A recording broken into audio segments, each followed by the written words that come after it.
On a beaucoup parlé des défenseurs et des milieux du PSG pour la saison prochaine ces derniers temps, et à chaque fois, j'ai remarqué qu'on a calé Danilo soit en défense, soit au milieu, mais ça dépend, mais peut-être. Et donc, le sujet du jour, il est clair. Quelle est la vraie place de Danilo? Où est-ce qu'on peut le faire jouer au PSG? Pour en parler, comme toujours, quasiment, j'ai envie de dire, on se quitte plus, ce beau trio. J'ai le plaisir de vous retrouver avec notamment le passionné Laoni. Est-ce que tout va bien? Merci, salut Arthur, salut Nico, salut à tout le monde. Tout va bien, puis on est avec le soldat Danilo, donc on a la main. Voilà, ça fait plaisir. C'est vrai qu'on a fait des vidéos aussi sur des joueurs qui courent pas assez. Là, on n'aura au moins pas ce problème, mais il y a d'autres questions à se poser sur Danilo, évidemment, et notamment avec l'inépuisable Arthur, qui, je sais, le place comme un Verratti sur le terrain.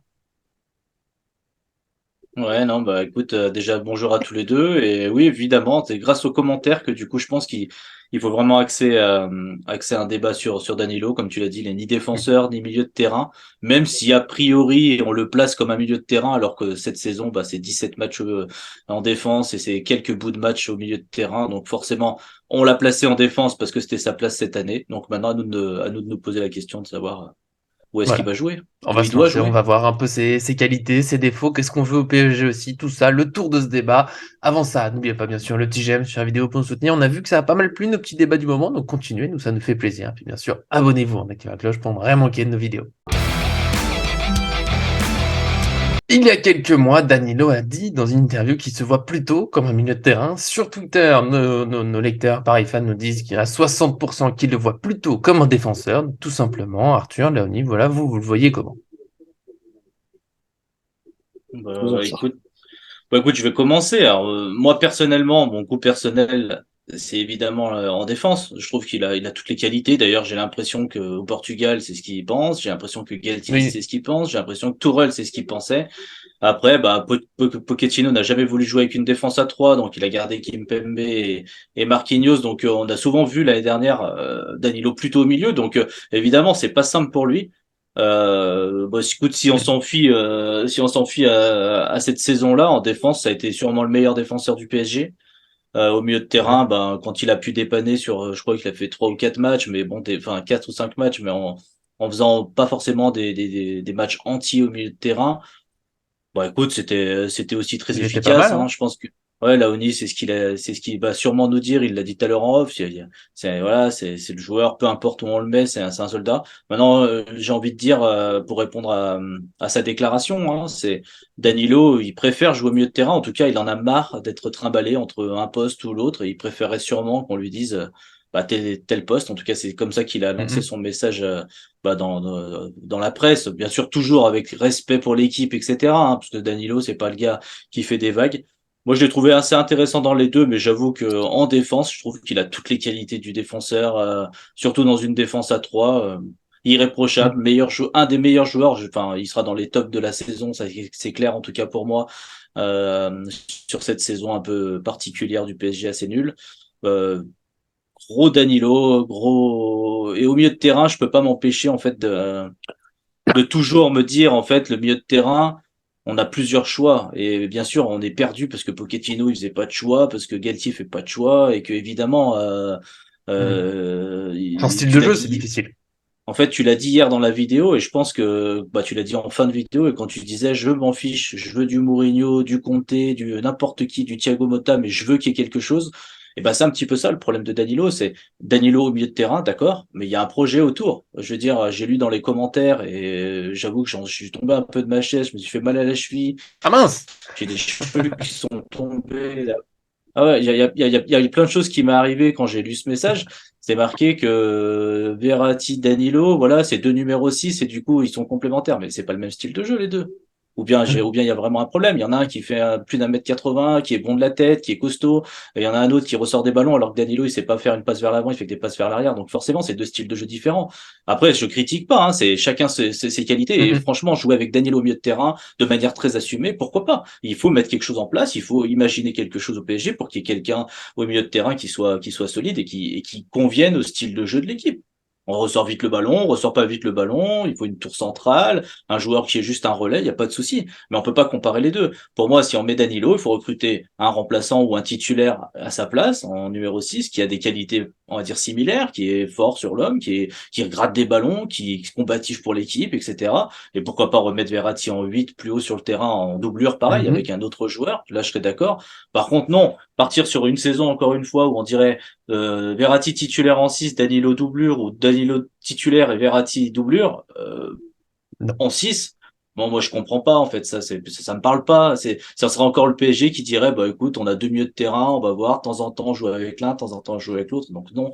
Mais c'est pour ça que je le préfère aussi en défense, parce que j'aime plutôt le style de ressortie de balle d'un Pirlo, d'un Kimmich, d'un Verratti. C'est un goût personnel. Ne me tapez pas dessus, s'il vous plaît. Oui, je sais que Tu pour es une certains, je horrible peux dire des personne. bêtises. Je sais que pour certains, je peux dire des bêtises, et j'espère que Nico, voilà, tu te rends compte que je te prends pas pour une buse en disant ça. Je te tolère. Léonie, t'en penses quoi? Il y a Danilo au milieu, défenseur? Danilo, je sais pas, peu importe où tu peux le mettre, il remplit le travail. Moi, je le mettrai en milieu de terrain. Euh, je suis quelqu'un qui fait beaucoup de paris, bah, vous le savez, vous deux, les autres ne le savent pas. C'est-à-dire que je profile aussi pas mal de joueurs, c'est les avant-centres, mais quand tu regardes Porto, à l'époque où il y était, il était monstrueux. Je me suis dit, Oui. quand le PSG, ils vont se positionner dessus et ils vont le rabattre, pas Paname. Je me suis dit, mais ça va être monstrueux. Puis finalement, t'aperçois que Tuchel, il en voulait pas. Il a envoyé un signal fort où lui, il voulait un milieu de terrain et il plaçait carrément Marquinhos, limite en 6. Tu te dis, mais putain, mais quel gâchis. Alors que ce mec-là, c'est le commandante. Tu le mets où tu veux, à la buvette, derrière, pour faire les pizzas, en défense, en 6, en attaque pour mettre la tête. Le mec, il fait jamais de vagues pareil aussi quand il est au micro. Pour un bruit Mm. dans le vestiaire, il mouille le maillot. Le gars, il est très, très, très généreux. C'est dommage que, comme vous l'avez dit, il n'est pas accompagné autour de mecs qui ont un peu plus, on va dire, bah, cette énergie, cette envie de bien faire et d'aider l'équipe. Et c'est vrai que Danilo Pereira, c'est vraiment une très, très, très bonne pioche et j'espère en Mm. tout cas qu'on va continuer avec lui et à construire à l'avenir. Ça me ferait Ouais. mal, en tout cas, que l'année prochaine, j'entends un coach qui dit, bah, je veux pas de lui, il part. Parce que Danilo, là où ça nous fait du bien de parler de lui aujourd'hui, c'est que c'est au moins un joueur d'équipe. Il donne tout, il donne le maximum. Alors oui, dans une interview, il a dit qu'il avait une préférence, mais sans dire ouais, l'entraîneur, il me demande de jouer défenseur, je vais lui cracher au visage. C'est un joueur d'équipe, c'est un Ah ouais. capitaine un peu dans... On en parle des fois pour un petit capitaine, c'est un joueur là, il parle aux autres, il remotive. Ça nous fait du bien, voilà, déjà faut le dire. Et ouais, je suis d'accord. Pour moi, il peut faire les deux, défenseur ou milieu. Et Arthur a pris mon argument principal, c'est qu'après, mais c'est parce que j'ai fini la vidéo là-dessus hier. Pour moi, tout dépend de ce que tu veux faire dans le jeu. Si tu veux un 6 qui est là pour vraiment distribuer le jeu, casser les lignes comme le faisait Thiago Motta, bah non, tout simplement. C'est pas que j'aime pas Danilo, il a des super qualités défensives. Même techniquement, il est pas mauvais. C'est juste que Ah non. je trouve que c'est assez rare qu'il trouve un petit peu la passe qui surprend, la passe qui casse la ligne, la passe longue qui fait mal dans la profondeur. Ça lui arrive parce que c'est quand même un vrai joueur de foot, hein, il n'est pas arrivé là par hasard, mais c'est pas son profil, c'est pas ça qu'on attend le plus de lui. Par contre, il va récupérer des ballons et c'est vrai qu'aujourd'hui, quand je vois nos milieux, on en a parlé hier, qui sont parfois un petit peu trop attentistes, qui reculent, qui dans le duel sont dépassés. Je me dis que peut-être qu'il faudrait qu'on arrête un petit peu cette défense à 3, que Danilo puisse remonter, qu'au moins on fasse un peu du pressing un peu plus haut, parce qu'on me dit nos attaquants ils restent là-haut, faut pas qu'on soit trop bas. Peut-être qu'avec Danilo au milieu, on pourrait être un peu plus haut par rapport au milieu qu'on a aujourd'hui. Pour moi, ça serait une option. Après, si on veut, oui, des milieux super créateurs qui courent un peu partout, qui sont tous capables de percuter, non, il faut le mettre plutôt en défense. Au moins, tu as une certaine base solide, parce que dans le duel, Danilo, c'est costaud. C'est pas le plus rapide, mais c'est pas non plus incapable de jouer à la profondeur. Après, je trouve qu'il a l'expérience, il se passe plutôt bien, il va gagner des duels de la tête, ça fait du bien. Donc voilà, pour moi, c'est avant tout l'idée de jeu. Bon, tu peux avoir par exemple Danilo en 6 et je sais pas, à côté, tu mets, on va dire, allez, Verratti et Vitinha, par exemple, pour avoir des joueurs plus mobiles qui vont peut-être plus faire la relance que lui. Lui, il va rester dans la simplicité. À ses côtés, il peut avoir Marquinhos Ramos, enfin, un défenseur centraux derrière lui. Lui, il sert juste de. Il fait circuler la balle. S'il y a une belle passe à faire, il l'a fait, mais sans lui donner les clés du jeu à lui, les clés de trouver les attaquants, et ça peut très bien le faire au milieu de terrain. Après, voilà, moi ce que je reprochais à Pochettino, qui le faisait jouer au milieu de terrain, c'est que, comme disait Arthur, il le faisait jouer comme Verratti, et c'est pas possible. Tu peux pas lui demander d'aller sortir du pressing face à deux adversaires, d'aller trouver des passes. Il faut s'adapter à son profil, et je pense en tout cas qu'il faut le garder parce qu'on a besoin de soda comme lui. Et en plus, il est polyvalent, donc ça peut faire du bien de dépanner s'il faut. Donc, en tout cas, on garde Danilo, et après, je reviens toujours à ça, ouais. Quel projet de jeu au PSG, mais voilà, Danilo, plutôt milieu quand même dans mon esprit. Mon souci en défense, je vais finir là-dessus, je vous laisse répondre. c'est que face à un très gros pressing, comme je dis, c'est pas le joueur qui est plus capable de sortir du pressing, d'aller chercher des passes qui surprennent. Et pour moi, s'il est en défense, il peut peut-être être un peu plus facilement enfermable par l'adversaire, mais c'est du détail. Non, non, mais les arguments se valent, hein. C'est pour ça que c'est compliqué.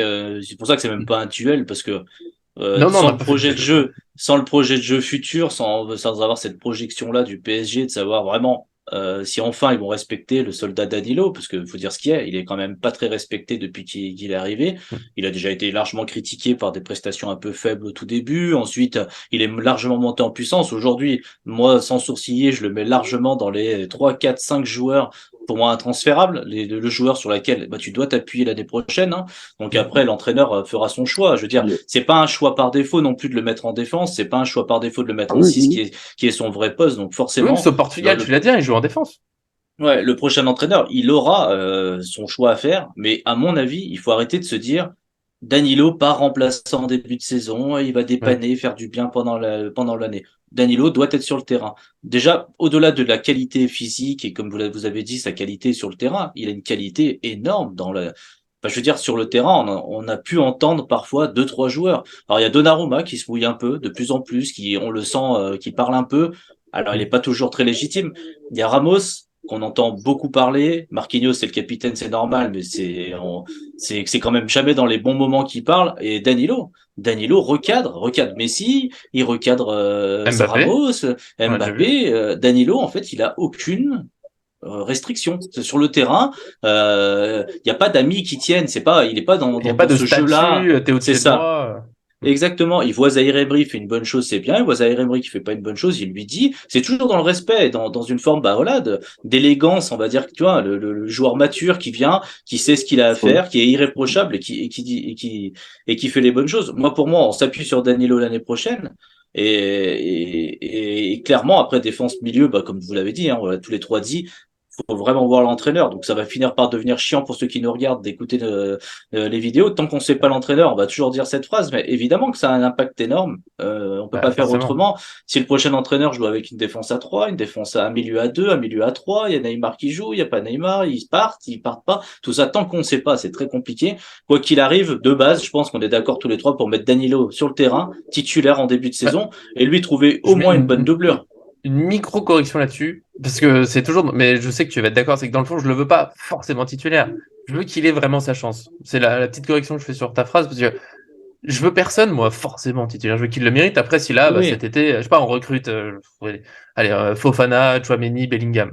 On sait que c'est peu probable. Mais s'ils arrivent tous les trois, tu peux pas dire, bon, Danilo doit être titulaire. Ça doit être à la place, au mérite. Mais là, je suis d'accord. Mais c'est là où je t'embête, mais je sais qu'on est d'accord. C'est qu'il y a trop de fois où il est parti remplaçant parce que le statut, parce que quelque chose, mais pas les performances. Donc oui, Danilo doit avoir une vraie chance, en tout cas, au PSG.